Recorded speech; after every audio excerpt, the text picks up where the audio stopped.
Hello everyone, my name is Alex. I'm a 2000 rated over-the-board chess player, and in this series we're going to be going to 2000 ELO on lead chess rapid games, and today we have a Vienna Gambit. If you want to check out the previous episodes of the series, playlist is linked below.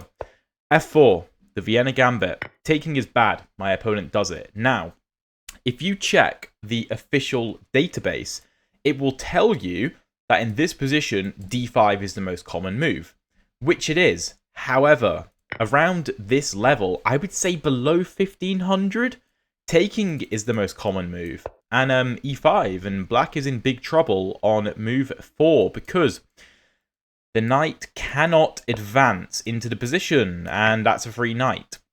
This has been a very interesting theme in our games recently, where my opponents have just been giving me pieces for free. Of course, my opponent plays d5 to open an attack on my queen, so I'm just going to take on f4, get my queen out of danger. d4 might be played attacking my knight. If d4 isn't played, we're going to go d4. We're going to go bishop to d3. We're going to go knight to f3. Okay, now it comes with tempo, so that is awesome. We're going to go bishop to d3, knight to f3, and castle kingside, most likely. Yeah, I don't really see a reason not to.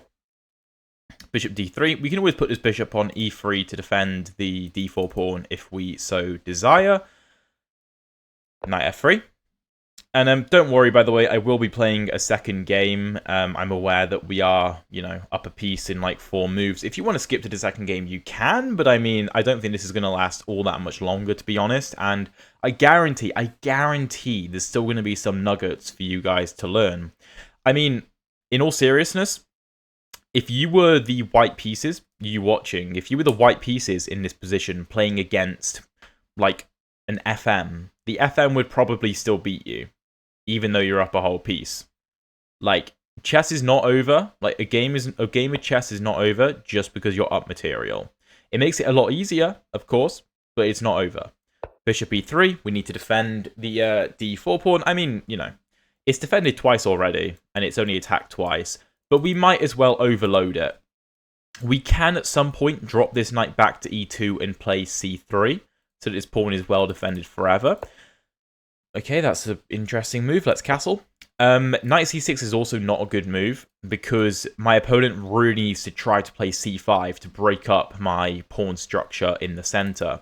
By playing knight to c6, these pawns are going nowhere unless you play f6. But of course, that will be incredibly weakening. And I'll probably be able to play queen to h4 there, with your queen no longer defending the h4 square, because the f6 pawn would be in the way.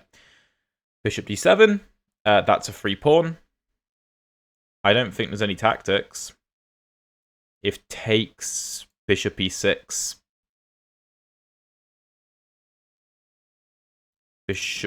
Wait, no, sorry, not bishop c4. We probably have to drop the knight back. Honestly, I don't want to do that. I want to attack. Let's go knight g5. I shouldn't be so concerned about one pawn. We have 1, 2, 3 attacking on f7, and we have 2 attacking on h7, and my opponent gives me a free bishop. I don't know what that bishop's doing there, but it's a free bishop. We could give this check, but there's no need to hang the bishop.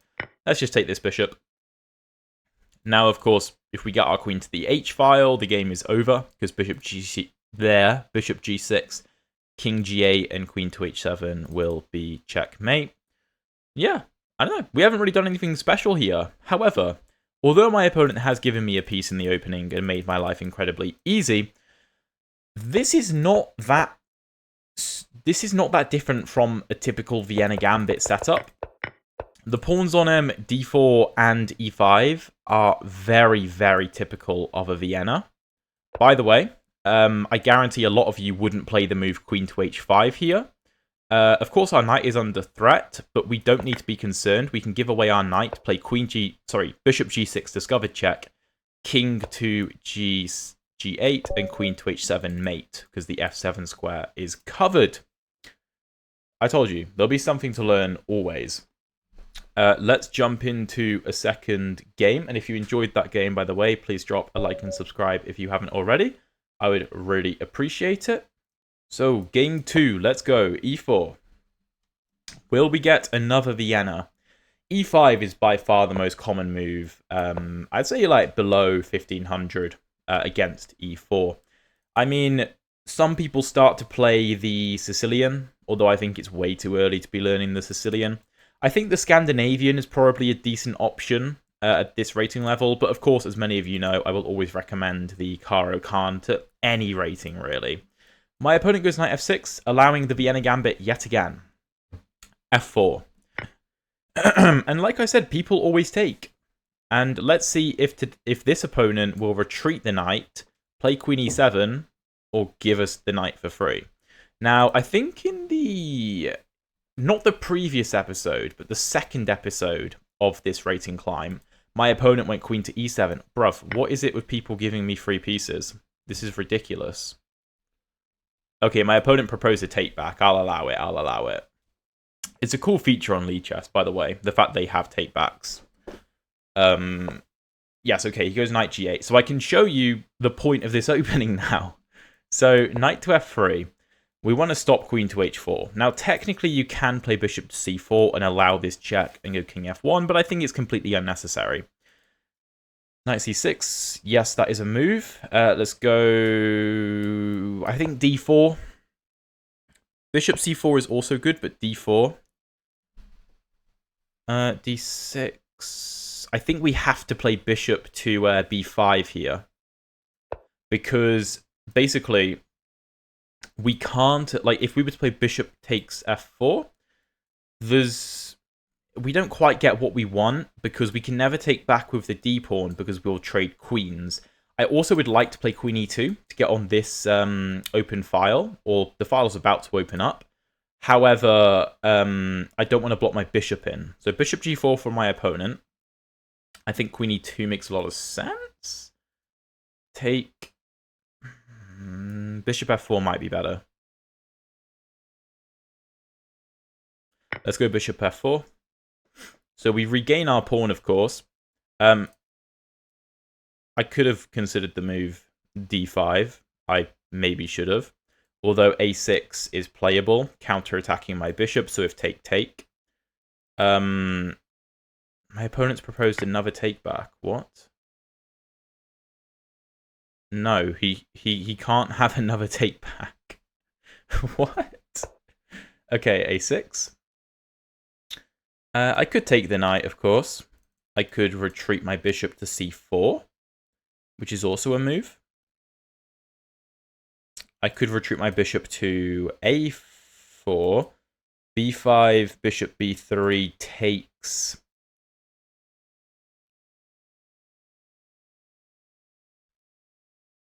No, I don't think that's good for me, because I don't want to trade queens. So let's just take on c6.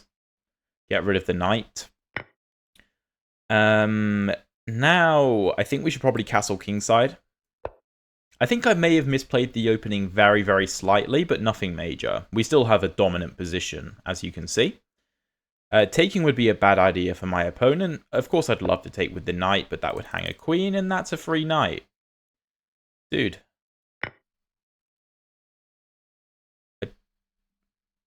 Is he going to propose another take back? No, okay. He's going to play on. Very interesting move. Alright. Well, our bishop's under attack, so let's drop it back. Open up my rook against the queen. I probably want to play queen to d3. Or even queen e1. Well, it doesn't come with check anymore. I was considering like queen e1, knight to e5 sort of ideas. I might have been able to play that on the previous move. Well, no, now my rook isn't open against the queen, so no. Let's go queen d3. Or knight here. Here. Maybe not. I could go h3. Yeah, let's go h3. See if my opponent wants to take on f3 or not. He probably should retreat the bishop to h5 to maintain the pressure, but he might not do that. If he does, I think I'll go queen d2. Just getting my queen out of the pin. And then, of course, we open up potential discoveries against my opponent's queen. Okay. Knight to h5... knight to h4 is screaming out at me right now, trying to play on the fact the bishop is pinned. I think it's probably the best move. Of course, there's a lot of pressure on the knight, but not only is it defended, but also, you know, the queen can't be taking the knight, because then you'll lose a queen. g6, yep. Defends the bishop, but not only does it weaken the dart squares around the king for black, but the queen is, like, almost trapped. It has g7 and e6. Of course, if you take, then I'll pick up your queen. So, knight to e4, queen to e6. We probably have to take here. Pawn takes... then we have to just move the knight again. So that doesn't really do anything. Let's just take it. And I think I want to go queen to h5, just applying pressure. I know my opponent can take on d4, but I'm not really concerned. I'll probably put my king on h2, because this bishop is obviously monitoring this diagonal very well, so it's not in any danger. And f5 still hangs. f7 is weak. h7 is weak. My knight, you could argue, isn't a very good piece, although I could potentially get it back into the game quickly. Or if I win the f5 pawn, I could put the knight on e4, which targets f6 and g5, which are important squares. I could also bring the rook to d1 if I want. Okay, interesting. Let's take on a f5 with the rook. You could take with the queen. However, if my opponent defends f7, I have no way of applying more pressure. If I take with the rook, on the other hand, if my opponent defends f7, I can bring my other rook to f1. My opponent has no desire to defend his king, so let's take on f7. My knight's under attack, but it's irrelevant because his king's under attack.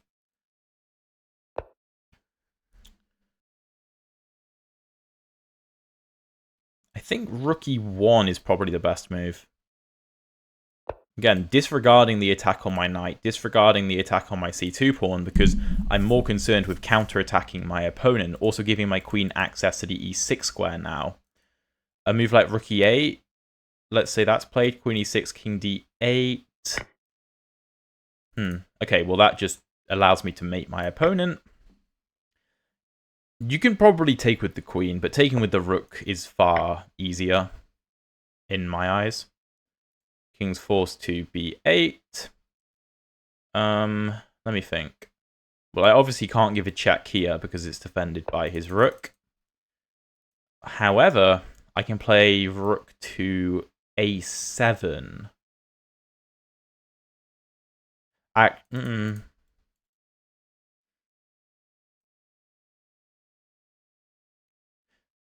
Yeah, okay, I'm going to go rook e7. I mean, the point is that I can take on d6 with check. I could have taken on the previous move, but, I mean, the move order doesn't really matter. Okay, my opponent goes rook b1. Let's take here. Either the king runs towards the center, or it runs to the a file and gets mated. Check. The king moves to b8. Now I can move my rook with double check, which means that my rook is not hanging, because the king obviously can't take because the queen defends, and the rook can't take because that doesn't deal with the check from my bishop. So now the king has to go to a8, and I can go rook to a7 mate, or it goes here, and I give a mate with my queen. I think we should just play a third game. We're kind of storming through the lower ratings here, which, like, is to be expected to an extent, sure, but I hope this really does show a lot of you guys just how effective the Vienna is, because people have no idea how to play against it. And our third opponent opens with a e3. I think it's called the Vant Cruz opening? Something like that. I don't know why. I assume he was a chess player. Okay, that's a tempo on the bishop. I think a lot of people at lower ratings just love getting their bishop to c4 and just immediately going after f7. And I suppose the Caro Kann is great in the sense of shutting down that diagonal instantly as well. So it's another benefit. I'm going to play Principled and play e5, even though that isn't typically a Caro Kann move. It does get played in some lines, though. Let's go bishop d6. Of course, we could push e4. We could absolutely push e4. However, there's no rush to play e4. I think it's better to defend our center for the time being, and then we now have the option of e4, which I think is better because now there is no d3 to undermine the e-pawn, right? Of course, you could argue that this is very subtle positional ideas and not necessarily that important, but I think it's important. I also don't know why my opponent didn't go to d2 or e5. But this is a very typical pawn structure looking towards your opponent's king. Taking away the f3 square is a big deal. I play this kind of structure in reverse with the white pieces a lot, and I often sacrifice a pawn for it. Let's go knight f6, eyeing up the g4 square, and also just developing a piece. We could even play bishop c7, queen to d6 to set up a more direct threat if my opponent tries to castle kingside, although it's really not clear how he's going to develop. I mean, if the knight goes to h3, I probably just snap it off. c4 is a principled move, but I'm obviously not going to take because that helps white. If white wants to take me, that's fine. I don't think he can generate anywhere near enough pressure on the d-pawn for it to be of any real concern. Knight c3 looks natural. Can't be a bad move. If white is going to play for anything here, it has to be going after the d-pawn. This is kind of reminiscent of a Caro Kann advance variation that I like to play from the black side. We're going to take this. Where you, obviously it's in reverse, but you kind of make it so that white has pawns on e5 and d4, and the c-pawns come off the board, and you've got pawns on e6 and d5, and you go after the d-pawn, right? Because it's very difficult to defend. If those of you that have been around the channel for a while will know exactly what I'm talking about, and if you don't, check out my Caro Kann playlist, which will be linked below. Let's just develop knight c6. Rook 2, g1, I can probably just meet with taking on h2 and just getting straight back out of there. Probably to d6. Sorry, not d6, to c7. Although I suppose my opponent couldn't castle kingside anyway, so setting up this battery isn't all that important. We could also look in the future to drop this knight back and play f5, f4, which, considering the alignment of my rook and my bishop and the way that white's pawns are structured, that would be a very thematic pawn break to make. Now, the way that I generate that idea is partially through process of elimination. No other pawn breaks seem to make sense, and chess is kind of based on pawn structure. A lot of it is. And the quicker you learn that, the quicker you will improve at chess, by the way. I think he's trying to play bishop h3, actually. I'm going to go queen d7 and just take away the option. It would be kind of funny if he went h5, h6, h4 to insist on this with the rook supporting it. That would be definitely a first. I don't know if I would have ever seen such a pawn structure before. But yeah, f5, f4. It also just makes sense because our pawns are pointed towards the king side. So, and also our pieces are pointed towards the king side. That's also an area of weakness. My opponent has left the game. He might have just abandoned the game. So I will pause the video for you guys so you don't have to sit through it. But if he comes back, of course, I will resume the video. Okay, no, I was wrong. My opponent is back. He does play h5. And we shouldn't allow the move h6. We should play it ourselves. Because we don't want... Because basically, when h6 gets played, either we go g6 and weaken our dark squares, we take it and open up the h-file. I was going to say give the bishop the option of coming here, but it obviously can't. Or we do nothing and allow my opponent to take, and if we take back, the g-file opens up. So we shouldn't allow any of that. Better to go h6, bishop e5, okay? Let's...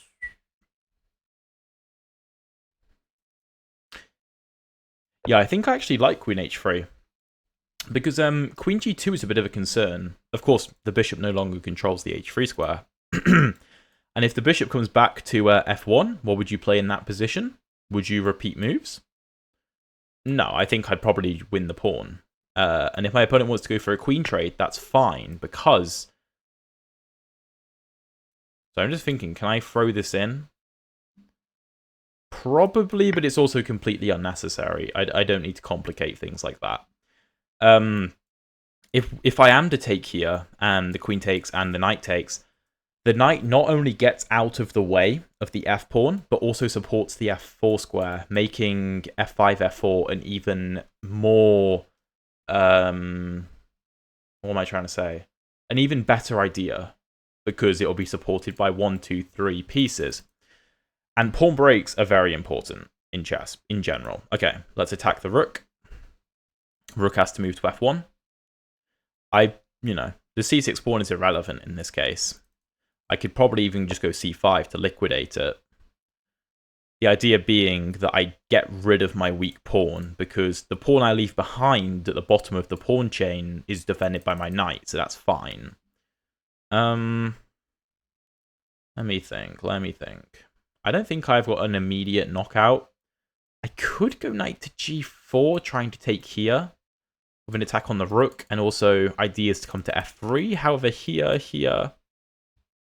Ooh, no, that's a nice trap. I have rook c8 there. And if takes, then takes, and I win the rook. That's really cool. Let's play it. That's a nice little trap. And I've got a feeling my opponent's about to fall for it. Now, you may be tempted to play bishop check first to save the bishop and then go rook c8. However, if queen c6 bishop to b4 check, my opponent needs to respond to the check, right? And he'll probably put his knight on c3 or d2 or bishop d2, because those are the only real options about moving the king. And then the bishop on c8 in all of those scenarios either gets defended by the rook, moves away, or gets blocked by the knight on c3. So that wouldn't work. Of course, you'd still be winning, but it's not quite as good. Let's go rook a to c8. By the way, I think this is a great example of how material is not very important in chess. In this position, we have equal material. This position is anything but equal. Why? Well, I've got a safe king, my opponent has a not safe king. I have a good pawn structure, my opponent doesn't have a good pawn structure. I have active developed pieces, my opponent has one active developed piece. Big difference. Let's take on c1. I chose the a rook, by the way, because the f rook is much more secure on f8 than the rook on a8, because the a8 rook is undefended, the f8 rook is defended. Let's take, check, king d2. And then I think we just have mate on e1, so let's deliver the mate. I think we'll leave it there. I'll do a very brief analysis of this game, but I don't think there's much to be said, to be honest. Oh, it is called the Vant Cruge opening, but this is obviously not a real opening. We just take space. e4 is perfectly playable, but I think it's better to delay it. Bishop d6 is the better move. And now e4 is really good. The knight goes back. Bring our knight out. Pawn c4, we can just ignore it. Take is fine. Take on h3 to ruin the structure. Knight c6 develop. h5 the computer likes, but queen d7 is perfectly reasonable. Stop the pawn from advancing, and then we take advantage of the squares the bishop leaves behind. Attack the rook, set up a nice trap. Now, if my opponent tries to stop the trap by just developing, I'm going to take on h2 with an attack on the rook, and there's no good way to defend it other than queen to a6. And I mean, obviously it's winning, but I could even play a move like knight f6 check if I want, because that's a really good-looking knight. And I'm only at one pawn, but look at the... you can kind of see the evaluation. But the evaluation is significant. Significantly in my favour. So, yeah, I mean, obviously my opponent falls for the trap. And like I was saying, you may be tempted to throw in bishop b4 check. That would not be correct, because I know you're still winning. And after a move like this, you can take here with the attack. However, After knight d2, rook c8 doesn't work quite as well, because after the queen moves, you don't have threats of taking the bishop because the rook defends. If this, the bishop's not on c1. Although that might actually be a better version, in fairness. Because after this, you could still give this check because the bishop is pinned to the king. That would be a cool looking mate, but we're not playing Hope Chess. I hope you guys enjoyed this video. If you did, please drop a like and subscribe. Let me know what you thought down in the comments section. If you want to see the previous episodes of the speedrun, check out the playlist down here. And if you want to see some more games in the Caro Kann defense, then check out the playlist up here. Thank you very much for watching, and I'll see you in one of those videos.